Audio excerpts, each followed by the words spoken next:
काँग्रेसचे माजी गृहराज्यमंत्री सिद्धराम म्हेत्रे हे एकनाथ शिंदे यांच्या शिवसेनेमध्ये प्रवेश करणार आहेत। त्यासाठी अक्कलकोट येथील मंगरुळे हायस्कूल जवळील मैदानावर जाहीर मेळावा आयोजित करण्यात आलेला आहे। उपमुख्यमंत्री एकनाथ शिंदेंच्या उपस्थितीमध्ये हा कार्यक्रम होणार आहे।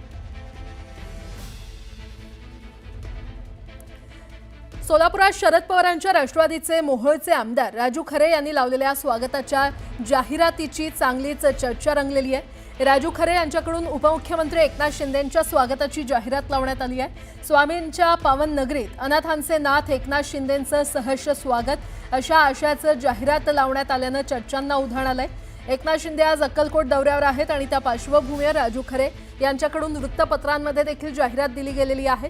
एकीकडे दोन्ही राष्ट्रवादी एकत्र येण्याच्या चर्चा सुरू आहेत, तर दुसरीकडे आमदार राजू खरे जे शरद पवारांच्या राष्ट्रवादीचे मोहोळचे आमदार आहेत त्यांच्याकडून एकनाथ शिंदेंच्या स्वागताची जाहिरात करण्यात आल्यामुळे नव्या चर्चांनी जोर धरलाय।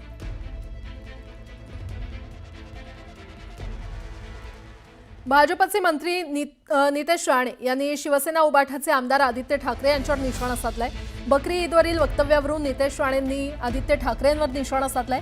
आदित्य ठाकरे यांनी आडनाव बदलून खान किंवा शेख करावं, बाळासाहेबांच्या नातूनं असं बोलणं शोभत नाही अशी बोचरी टीका राणेंनी केली आहे। तसंच ज्यांनी ठाकरे कुटुंब तोडलं तेच आज एकत्रीकरणाचे लेक्चर देत असल्याचंही त्यांनी म्हटलंय।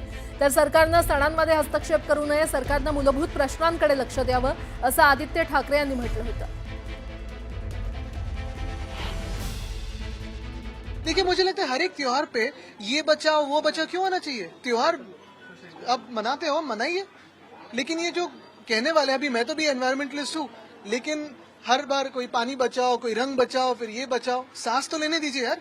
और ये कोई सरकारों का काम नहीं होता। सरकारों का काम यही है कि मेरे किसान अगर आत्महत्या कर रहे हैं तो फिर उनको पहले आप जाके सपोर्ट कीजिए। अगर मेरे घर में पानी गया है ये सारी बारिशों में, तो आप जांच कीजिए कि पानी कैसे गया अंदर।